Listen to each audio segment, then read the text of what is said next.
Real quick before we dive into this episode of the podcast, be sure to grab your free PDF copies of my latest books at frugal.show/free. Now on to the show.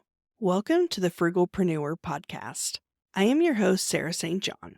This episode is what I refer to as a showcase episode where I feature a bootstrapped entrepreneur and they briefly share their tips, tricks, tactics, techniques, and tools that help them bootstrap their business and the successes and failures along the way.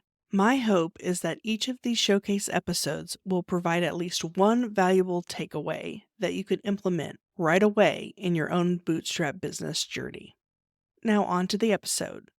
So I've always been very entrepreneurial, and I think it just ended up happening in kind of a confluence of different situations where it was the right time for me to start my own business. Basically, I guess, starting with my podcast a few years ago, that really felt like launching into something that was not my 9 to 5 and really creating a community around it, branding it, developing a few different avenues for growth in that area.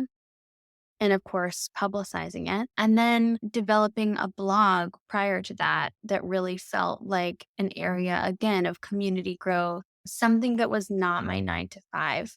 And it really made me realize how important that was for me to have something that was just mine and something that was my identity outside of my workplace that was bigger than me and bigger than the work that I was creating under the umbrella of the workplace that I had. As much as I enjoyed having that stable job and the partnerships and collaborative environment that allowed, I always felt like there was this seed of creativity that I couldn't quite tap into completely in my 9 to 5 situations, whether that was working with Forbes, Fortune 500 companies doing video production or influencer marketing or really all different types of truly very creative and exciting works that I'm very grateful to have had. It didn't quite feel like it was mine.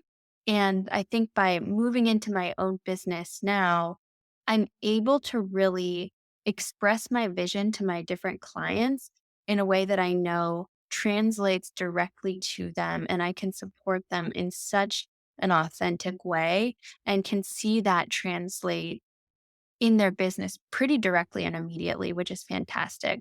So all of that is just so meaningful to me. And that is just a little bit of why I've started my own business. So I think a lot of people who have not started their own business or started some kind of side project or something like that, they don't realize how many opportunities there are to spend money, whether it's like a workflow tool like Asana or Monday.com. There's sometimes a free version and then a middle level and then kind of more corporate level in terms of pricing. And even with podcasting, there are some free versions. Sometimes those come with a catch. And then sometimes there's more of like a mid level, and then how many users you have can add to the price. As an entrepreneur, you are constantly negotiating with yourself and with these different entities that will provide some level of support. But how much support is worth it? How much is it worth to invest in these different things? Some of which you absolutely need. Very early on in my business, I didn't have anything like QuickBooks, anything like that. I was just collecting checks from local people, and that worked fine for me because I had a lot of clients that were right around the corner from me, basically. It was really old school. Now, obviously, I wanted to scale my business beyond that, beyond like checks and PayPal and whatnot, to the point where I'm now growing a course with, and I'm using Stripe. But those different integrations are all pivot points where you have to really ask yourself, is this worth it? I use ConvertKit for email marketing. And that's something I used to work with these massive conglomerate companies. And there's no reason for them to use something that's that small. ConvertKit is sort of like MailChimp in a way, but they would probably use something more like HubSpot that's quite a significant investment. It's almost like the same as a website builder, but you are really getting quite a lot back. Now with ConvertKit, I really just had to say, what is the essence of what I need right now? And it's really easy to think, okay, but in 3 years, I might have to move all of these emails. Hopefully, I will have to move all these emails to a larger format and move this list over, something like that. But I'm really budgeting myself day by day and I have a game plan, but it's not going to make me overspend. It's measured. And I think that's one of the things that you really have to think as a business owner, especially a small business owner, what is really worth investing in? And I think for me, it's often time related. So if there's someone who can help me so I can focus a little bit more on something that's going to scale my business, maybe bring in a sale, I might hire a website developer, for example, for a couple quick projects. I think the successes are also failures and the failures are also successes. It feels like when it comes to bootstrapping my business, it kind of comes down to the successes feel like the areas that I have been really patient with. That feels like a win. I'm proud of myself for not over investing when I don't need to. Like I said previously, there's always an opportunity to spend a little bit more. Someone always wants you to spend the highest price. And I think that when I've searched and learned that that's not always what I need to do, it makes me feel like I'm in the driver's seat. And it reminds me when I forget that I'm in the driver's seat and when I get sold to, that's when I feel like I have lost a little bit of my control for a minute, but I can reground, get more clients, get back into my flow, and I'm back to bootstrapping.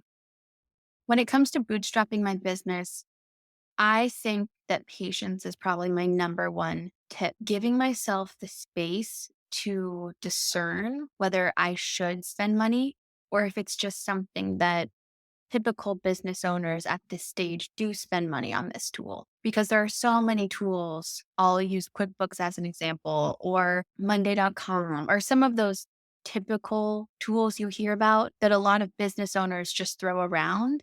But be discerning and make it a business that works for you. Is it possible for you to just use Excel to track something instead of Monday.com? Is it possible for you to get away with the free version of Asana? Or just find a few different flows that don't require any cost whatsoever. I think there's a lot of reasons that people end up overspending and not succeeding in their business. But to me, bootstrapping really means being patient and cautious and not spending money to make money, but instead making money and spending when it's really necessary. Thank you so much for having me on this podcast. It's been such a joy to chat with you about really making a smart business and making smart business decisions. If you would like to follow along on my own business journey, please follow the website Small Magic Studios and go ahead and sign up for my email list. It's something that I'm really getting a lot of joy out of and cultivating a community of like minded individuals who are interested in digital marketing, but in a savvy, sophisticated way.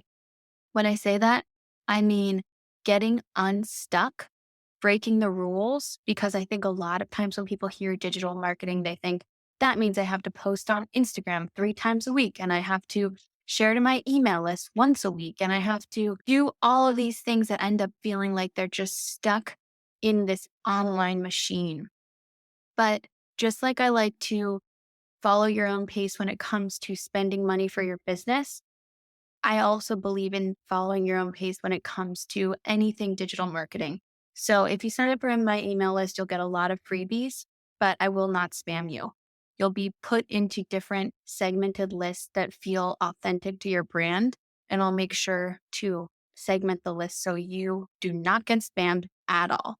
Have a great one. I hope you enjoyed that episode and were able to take away a valuable nugget of information that you can implement right away in your own business. If you feel your story would be valuable for the listeners of this show, please visit frugal.show/guest. Thank you so much for listening to this episode. If you haven't already, don't forget to grab your free PDF copies of my latest books at frugal.show/free. Until next time.